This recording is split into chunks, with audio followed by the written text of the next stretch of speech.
그러면은 법인을 한번 생각해봐. 그다음에 주주 구성에 배우자가 됐던 진짜 너무 좀 잘못된 방법인 거고요. 그럼 이번 시간에는 더 이상 이제 이 영상, 저 영상 세무 관련된 거 기웃거리지 않게끔 도대체 개인이 먼저냐 법인이 먼저냐, 나 법인으로 가서 건물주가 될 수 있는 거냐, 그리고 자금 조달이라든지 여러 가지 각종 의혹들이 너무 많아. 맨날 나한테 강연 끝나고 물어보면 꼭 이 얘기 제일 먼저 나와. 그래서 오늘 조남철 세무사님을 모시고 본격적으로 재밌는 얘기를 우리 세무사님 얘기해 주실 텐데, 개인과 일단 법인 간에 대해서 좀 명쾌하게 풀어주세요. 개인 사업자는 매출이나 영업이익이 꼭 정해져 있는 건 아니지만 자기가 이제 생각했을 때 자영업자분들이 이제 세금에 대해서 조금 부담이 된다라고 느끼는 시점이 있을 거예요. 조금 사람마다 주관적인 판단이 있을 수 있긴 하겠지만은 주변에 또 얘기하다 보면 야, 너 세금 너무 많이 내는 거 아니야? 그러면은 법인을 한번 생각해봐. 주변에 얘기하기 시작하는 거예요. 누구 법인을 해갖고 세금을 많이 줄였다더라. 그런 얘기가 나올 수가 있습니다. 지난 촬영 때도 말씀을 드렸지만 개인과 법인에 대해서 이 차이점, 장단점을 먼저 알고서 들어가야 되는 게 맞거든요.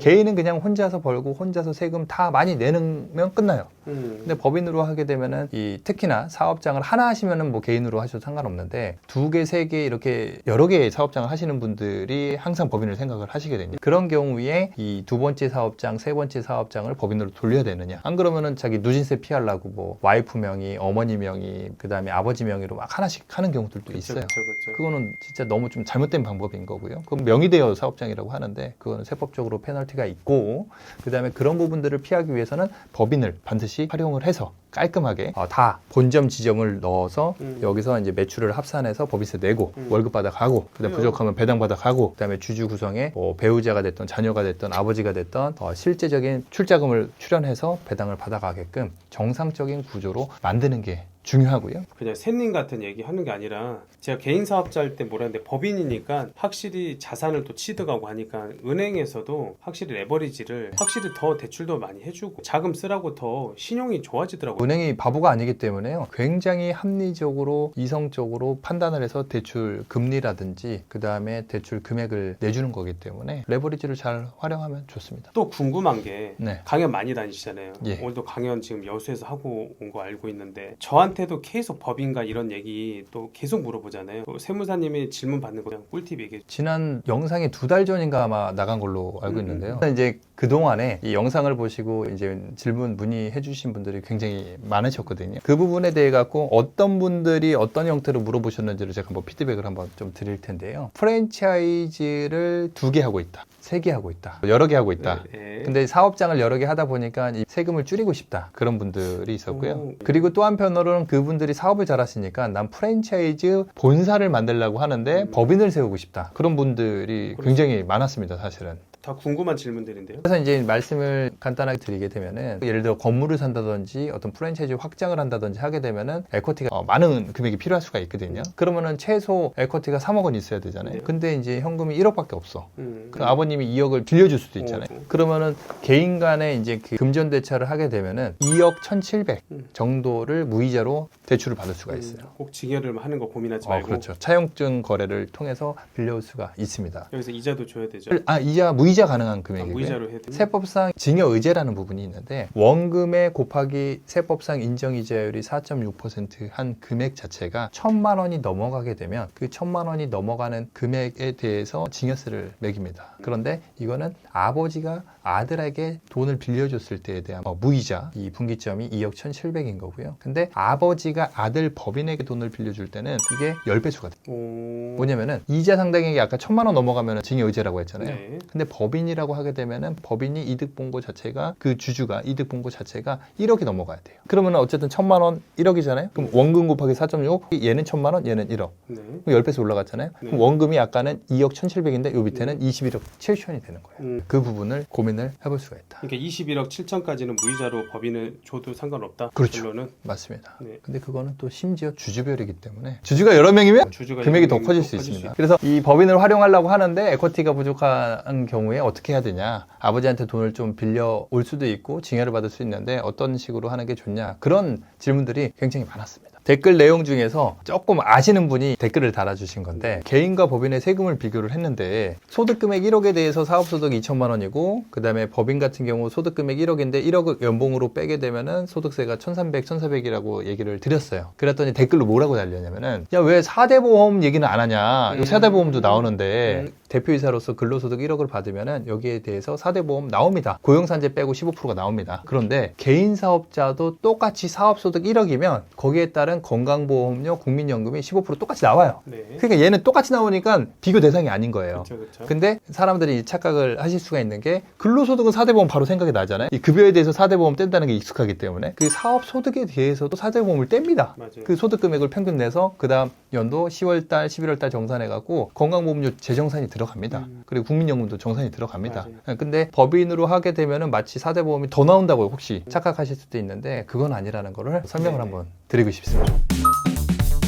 자, 이제 이야기들이 재밌고 막 무르익어 가는데 아까 차용에 관한 아들이 이제 건물을 사고 싶어. 네. 근데 이제 여기저기 이제 돈 자금들이 이제 조달을 하면서 빌려오잖아요. 그럼 갚는 것들 이런 것들은 그럼 어떻게 하는 방법들이 또 있을 것 같은데. 아버님한테 아까 숫자의 편의상 20억에 네. 대해서 30% 하게 되면 6억의 에코티가 필요하잖아요. 네. 근데 자기가 자본이 3억밖에 없어. 그럼 아버지가 3억을 빌려주잖아요. 누가 빌려줘야 네, 무이자 된다고 그랬죠. 아까 네, 법인한테 맞아요, 빌려주는 맞아요. 거는. 그리고 3억을 넣었어요. 넣었으면 이거를 아버님한테 갚아야 되잖아요. 근데 아버지가 안 갚아도 된다고 그래. 근데 세무적으로 회계적으로 이거를 그냥 없앨 수는 없거든요. 그럼 방법이 몇 가지가 있는데 이거를 정리하는 방법이에요. 좋다. 요거 정리하는 방법. 예. 우리 이거 그때 가서 뭐 하면 되지. 그게 아니라 어차피 이거 그냥 넘어갈 수가 없어요. 세무적인 건 이건 해결을 해야 됩니다. 아버님께서 이 아들 법인에 이제 3억을 빌려줬잖아요. 그러면은 아버님이 이럴 수가 있습니다. 야, 나 포기할게. 그러면은 법인 입장에서는 공짜로 증여받은 거예요. 근데 증여세라는 건 개인한테 나오지 법인은 법인세만 있습니다. 1차적으로. 근데 법인세를 내야 되는데 3억을 포기했잖아요. 근데 법인 과표가 2억까지는 9%고 초과되는 거는 19% 아니겠습니까? 네네네네. 그러면 3억을 만약에 아들한테 개인적으로 준다. 그리고 사전 증여가 있었다. 라고 하게 되면은 증여세가 뭐 20%, 30%, 40% 쭉쭉 올라갈 거예요. 그럼 세금이 많게는 1억도 나올 수가 있겠죠. 근데 법인에게 이제 증여를 한다. 네. 라고 하게 되면 2억까지 9%라고 했잖아요. 그럼 얼마죠? 800. 1,800이에요. 1,800. 그 다음에 이제 또 1억을 또 증여를 했다. 근데 뭐 올해 3억 증여할 수도 있지만 올해 2억 증여하고 내년에 1억 증여할 수도 그렇지. 있죠. 그러면은 법인세만 내고 끝날 수도 있습니다. 다만 더 이제 한 단계 더 진행한다 그러면은 올해 2억을 포기했어요. 그러면 그에 따른 2억 중에서 1,800만 원 법인세를 내게 되면 네. 대략 숫자상 2천만 원이라고 그럴게요. 그죠? 2천만 원 냈으니까 1억 1억 8천 8천 이득을 받잖아요. 이득. 그러면은 아들이 실질적으로 특정 법인을 통한 증여 의제라는 규정인데 아들이 실제적으로 100%를 갖고 있다면 1억 8천 이득 받잖아요. 그 이득 본 금액이 1억이 넘어가게 되면 증여세를 매깁니다. 그런데 만약에 이 경우에 아들이 100%가 아니라 네. 50%이고 며느리가 50%야. 아하, 주주가 또 있네. 그럼 어떻게 되냐? 아까 2억의 이득을 보고 법인세 2천만 원을 내고 1,800만 원이 실질적으로 주주가치 상승분이 되겠죠. 그 부분에 대한 50%를 아들이 이득 보고 50%를 며느리가 이득 받잖아요. 네. 그러면 1억 8천에 9천만 원은 아들 이득 받고 그 다음에 며느리가 9천만 원 이득 받잖아요. 그러면은 미안해. 아까 1억 미화죠. 네. 그럼 증여세가 파생이 안 되는 거예요. 오호, 그럼 세금 얼마나 했죠? 1,800만. 1,800만 원. 좋네. 끝났죠. 이런 방법이 있습니다. 좋아요. 이게 너무 재밌다니까요. 그리고 또 하나 말씀을 드리면은 이건 아버님이 돈을 빌려줬잖아요. 네. 가수금이라고 통상 얘기를 그쵸, 하는데 그쵸, 그쵸. 법인 입장에서는 돈을 빌린 거고 차입금이 되는 거고 이 가수금에 대해 갖고 아버님이 야, 돈 갚지 말고 나 이 법인 너 아들 법인 잘 될 것 같으니까 나 주식으로 줘. 이거를 출자 전환할 수 있어요. 네. 우리 뭐 전환사채라고 하는데 사채가 이제 주식이 되는 거예요. 그걸 출자금 전환이라고 하는데 네. 하게 되면 아버님 주식이 생기겠죠. 뭐야? 그럼 아들 법인인 줄 알았는데 아버지 법인이 됐네?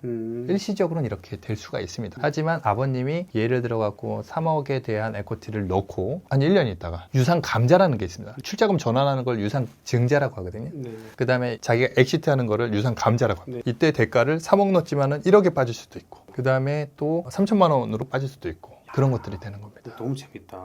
이거는 이제 거기에 따른 세금 문제도 있긴 한데 이러한 자본 거래를 활용하게 되면은 상속 증여세에 대한 부분들을 어느 정도 해칭을 할 수가 있고요. 그러니까. 이게 사실은 세무, 그다음에 회계, 상법 이 모든 것들이 심하게는 뭐 신탁 이런 것까지 다 연결이 되어 있는 거기 때문에 이게 복합적인 콜라보레이션이 나온다고 하게 되면은 굉장히 화학적, 그다음에 세무적 시너지로 인해 갖고 절세할 수 있는 포인트들이 나오는데 조금 어려운 내용이긴 한데 이런 것도 있습니다. 어쨌든 이 법인은 제가 그런 표현을 많이 쓰거든요. 법인은 복잡하잖아요. 복잡하면은 뭐죠? 진입장벽이에요. 진입장벽은 뭐죠? 자기 먼저 들어가 있으면 이건 과점시장이 되는 거예요. 정보적. 그러면은 그 부분에 있어 갖고 누릴 수 있는 혜택이 있다는 거예요. 제가 좋아하는 프로필 사진 중에서 책 하나가 이제 10cm라고 하게 되면 10cm의 책을 10권을 읽었어. 그러면은 이게 100cm가 되잖아요. 100cm면은 1m잖아요. 네. 1m만큼 높은 곳에서 책을 안 읽은 사람보다 1m 높은 곳에서 담장을 넘볼 수가 있어요. 그러면 1m의 시선을 볼 수가 있어요.